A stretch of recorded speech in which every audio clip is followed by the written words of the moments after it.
जी जी जी, देखिए, ठीक है मैं ठीक आपको है, ये ये करते बताऊं हैं। कि हम एक ऐसे घटिया वातावरण में जी रहे हैं कि कुछ अच्छा किया जा सकता है, इसका भरोसा हर किसी का टूट चुका है। जी ये बहुत बड़ी विडंबना है। जैसे जब अरविंद केजरीवाल आया तो लोगों को लगा था शायद अब कुछ परिवर्तन होगा, राइट। लेकिन जी उसने भी जो है वो विश्वासघात ही किया, ठीक है ना। तो जी आज जो है, चाहे कोई भी हो, वो सत्ता में पहुंचकर अपने हितों को साधना चाहता है। जी, इस बात को आप कहाँ तक स्वीकार करते हैं? बिल्कुल 100%। तो मेरा अब पूरी तरह से मानना है कि ये देश राजनीतिज्ञ और इन राजनेताओं और आपराधिक राजनेताओं के माध्यम से कभी नहीं बदल सकता है। जी कभी भी बिल्कुल। नहीं बदल सकता है। क्योंकि जैसे मान लो, पहले मैंने आपको संविधान के बारे में बताया, फिर आईपीसी, सीआरपीसी और एविडेंस एक्ट के बारे में बताया। अब मैं जो है ना आपसे ये कहना चाहता हूँ कि क्या आप सच में डेमोक्रेसी में जी रहे हैं? आपको भ्रम है कि आपके वोट से कोई चुना जा रहा है? आपका क्या कहना है? यदि मैंने जी, डेमोक्रेसी तो एक बहुत बड़ा स्टेटमेंट दे दिया कि आपको भ्रम है कि कोई आपके वोट से चुना जा रहा है, और आपको लग रहा हो कि हाँ हमने वोट दिया तभी तो कोई जीता है यार, तो आपको मेरी बात में एक कॉन्ट्राडिक्शन दिख रहा होगा। क्या कहना जी है आपका? जी जी, बिल्कुल भ्रम है। वो भ्रम क्यों है, यदि आप कहें तो मैं आपको समझाऊं।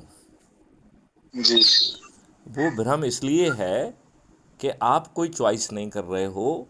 ये राजनेता दुष्टों को, अपराधियों को अपने लाभ के, अपने जो है ना पिट्ठुओं को टिकट देते हैं, जी और फिर आपके वोट को खरीदते हैं। एक ऐसा ताना बाना बुनते हैं, लोगों को बांटते हैं, और ऐसा लगता है कि यदि आप इसको नहीं लाओगे तो मर जाओगे। जैसे डायलॉग होता है, कटोगे तो मरोगे काइंड। मतलब एक ऐसा डर जी का माहौल पैदा किया जाता है कि आपके पास कोई ऑप्शन नहीं है, और कुछ लोगों के तो सीधे सीधे वोट खरीद लिए जाते हैं। तो इसमें डेमोक्रेसी जी कहाँ है, नंबर एक। दूसरी बात है जी, कि आपका चुना हुआ प्रतिनिधि किसके ऊपर अकाउंटेबल होना चाहिए?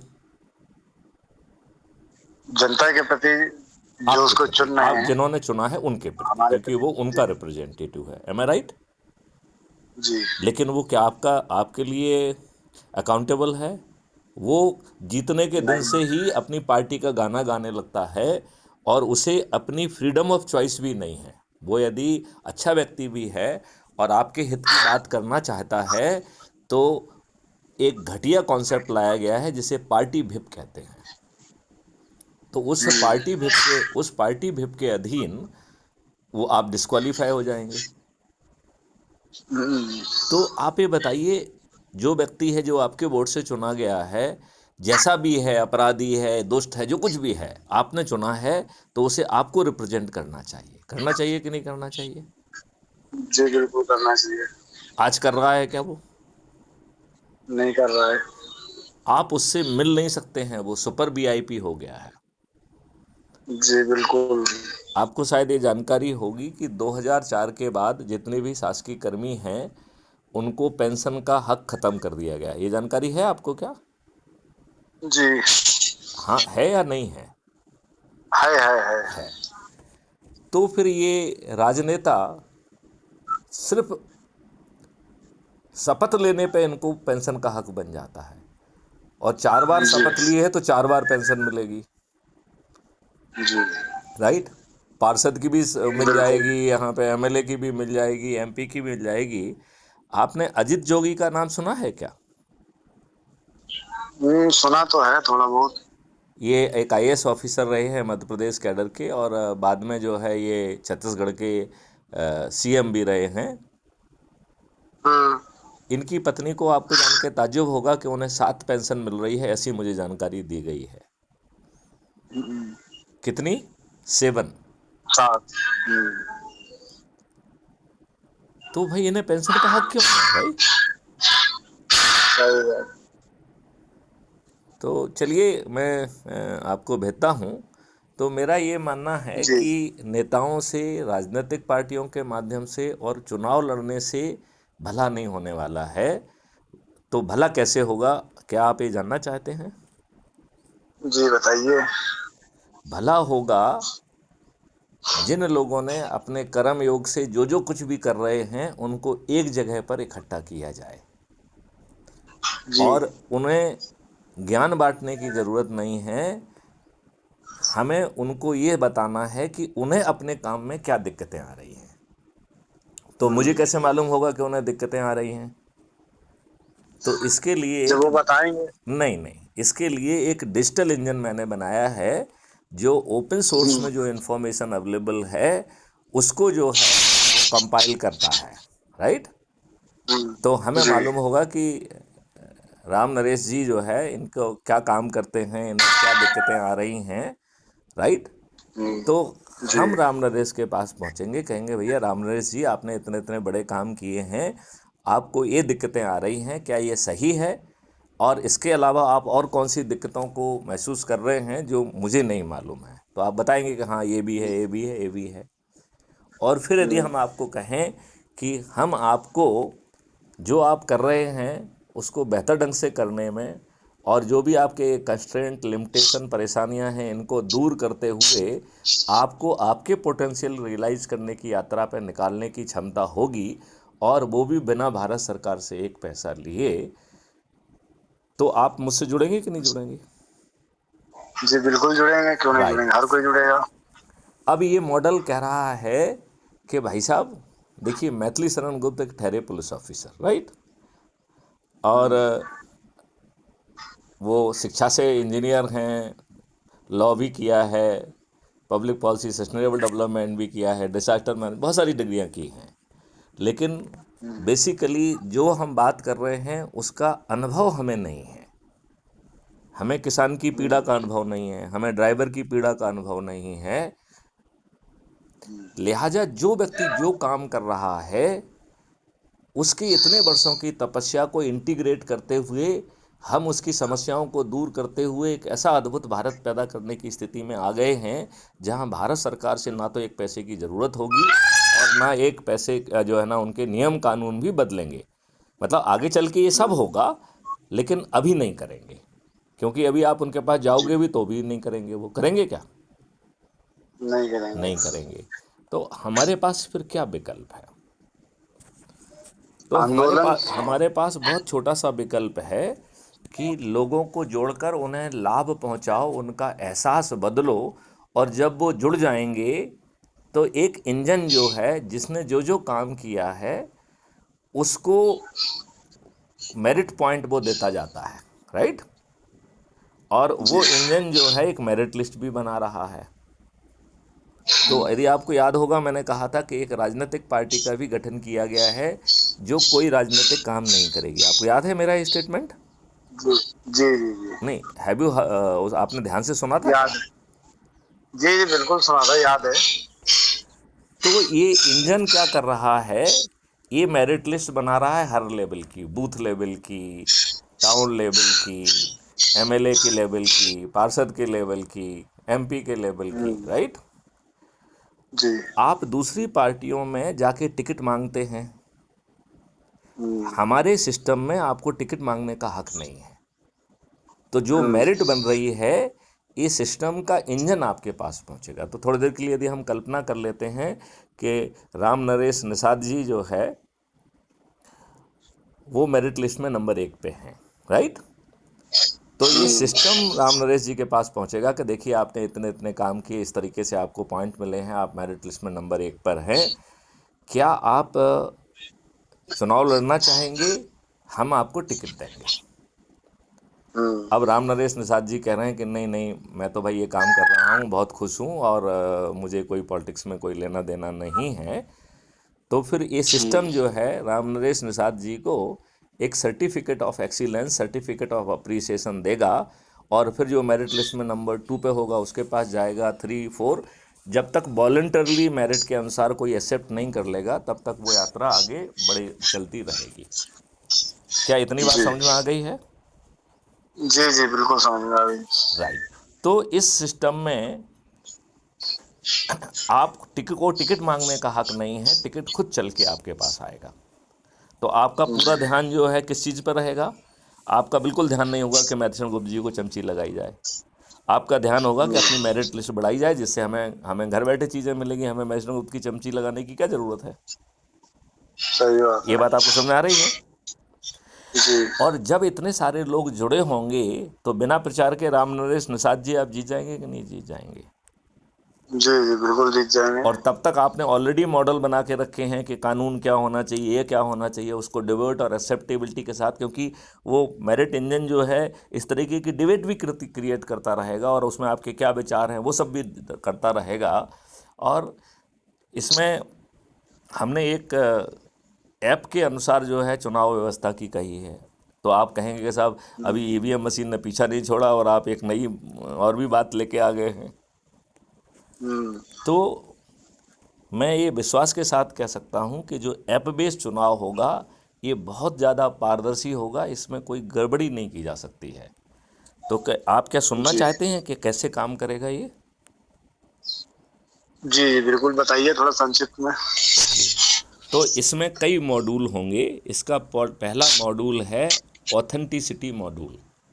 मतलब ये ऐप हम्म। की जिम्मेवारी है कि वो ऑथेंटिकेट करे कि जो व्यक्ति जो है इस सिस्टम में जा रहा है वोटिंग करने के लिए वो वही व्यक्ति है। तो यदि हम मान लेते हैं कि राम नरेश निषाद जी जो सिस्टम में जा रहे हैं तो वो पहले राम निषाद जी से उनका जो है वोटर कार्ड, आधार कार्ड उसको और ओटीपी और उससे जो है ना क्रॉस वेरीफाई करेगा, फिर आपका फेस लेगा, फिर आपके फिंगरप्रिंट लेगा और फिर आपका मतलब वो, और फाइनली आपके अकाउंट से 1 रुपये डिडक्ट होगा।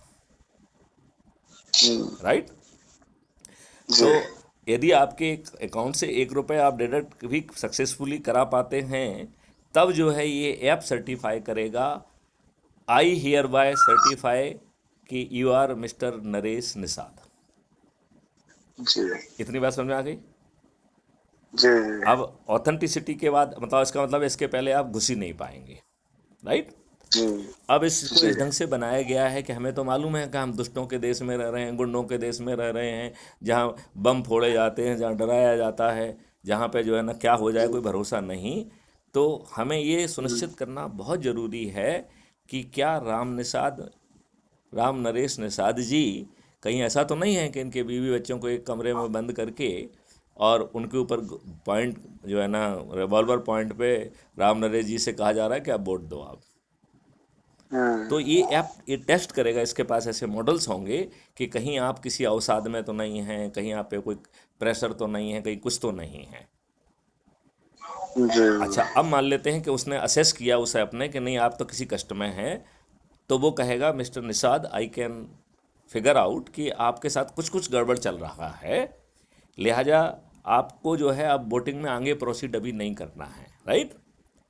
हमने हम्म। पुलिस को और बाकी को सूचित कर दिया है और हमने बहुत सारा डम पंप ऐसी बहुत सारी चीज़ें ट्रिगर कर दी हैं कि जो भी ये गड़बड़ी कर रहे होंगे उसको हम पहुंच जाएंगे तय पे, और पुलिस आप पहुंच हम्म। जाएगी और वो पूरी सब चीज़ों को सैनिटाइज करके जब ये सर्टिफिकेट मिल जाएगा कि नहीं गड़बड़ी नहीं है, तब आपको इमोशनली और फियरलेस और उसका सर्टिफिकेट देते हुए आप फिर मॉड्यूल 3 में पहुंचेंगे।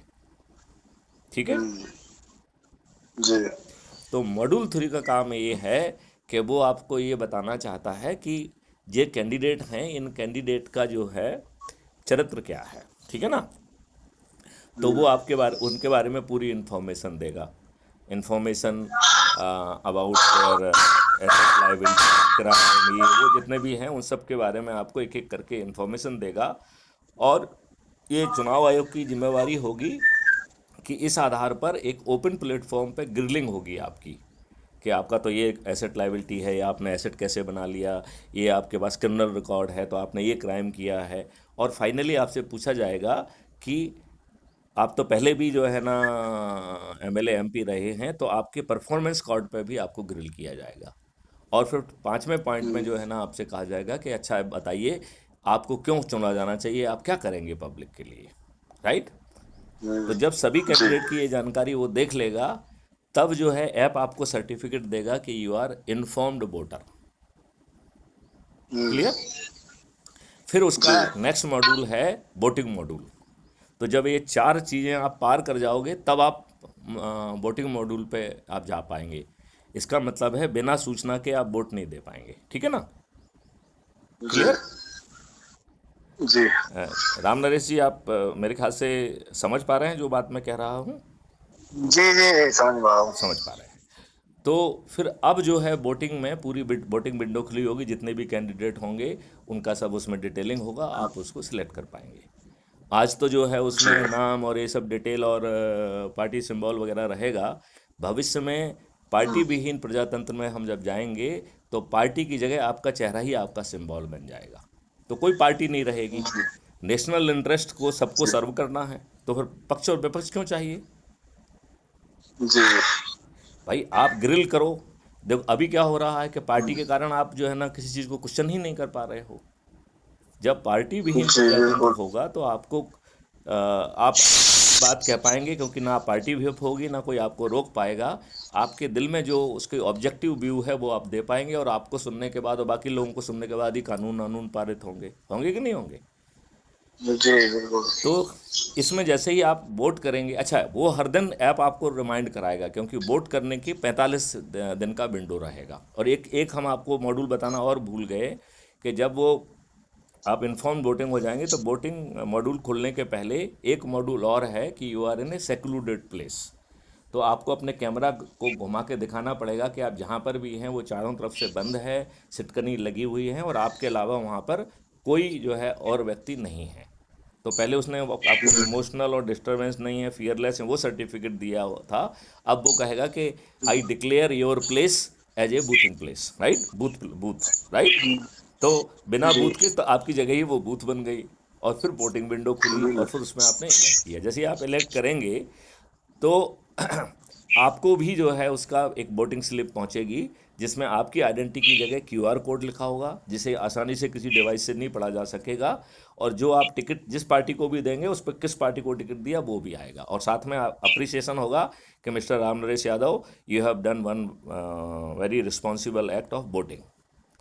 अब अज्यूम करिए 45 दिन में रोज रिमाइंड कराने के बाद राम नरेश यादव जी ने वोट नहीं दिया, राइट? तो वो आपको 45 दिन के बाद एक नॉन वोटिंग सर्टिफिकेट जारी करेगा। वो कहेगा कि मिस्टर राम नरेश निषाद जी, आपको मैंने प्रतिदिन दिन में 4 बार रिमाइंड कराया, लेकिन आपने डेलिबरेटली वोट ना देने का निर्णय लिया है। तो मैं सर्टिफाई कर रहा हूं कि राम नरेश निषाद ने जानबूझकर अपना वोट नहीं दिया है। लिहाजा जब तक आप अगले चुनाव में सम्मिलित नहीं होंगे, आपकी हर एक्टिविटी पे 10% का नॉन वोटिंग सेस लगेगा। तो आप अपने बच्चे को स्कूल में जाके फीस जमा करेंगे तो 10% उसकी फ़ीस ज़्यादा लगेगी। आप बीमार होंगे, अस्पताल में जाएंगे, तो आपके बिल में 10% जो है ना नॉन वोटिंग सेस लग जाएगा। आप बस में चलेंगे तो 10% टैक्स लग जाएगा, ट्रेन में चलेंगे 10%, हवाई जहाज़ से चलेंगे 10% टैक्स लग जाएगा। अब आप मुझे बताइए, आप यदि वोट नहीं देंगे तो आपको बुरे बुरे सपने आएंगे कि नहीं आएंगे? जी बिल्कुल आएंगे। और अगली बार निश्चित तौर पे आप 72 घंटे के अंदर वोट दे देंगे, मैं गारंटी ले रहा हूँ। जी बिल्कुल। और आगे चल के हम इसको 2 स्टेज में कन्वर्ट कर देंगे, क्योंकि बहुत लंबी संख्या में कई बार व्यक्ति देख ही नहीं पाता है कौन है क्या है, समझ नहीं पाता है।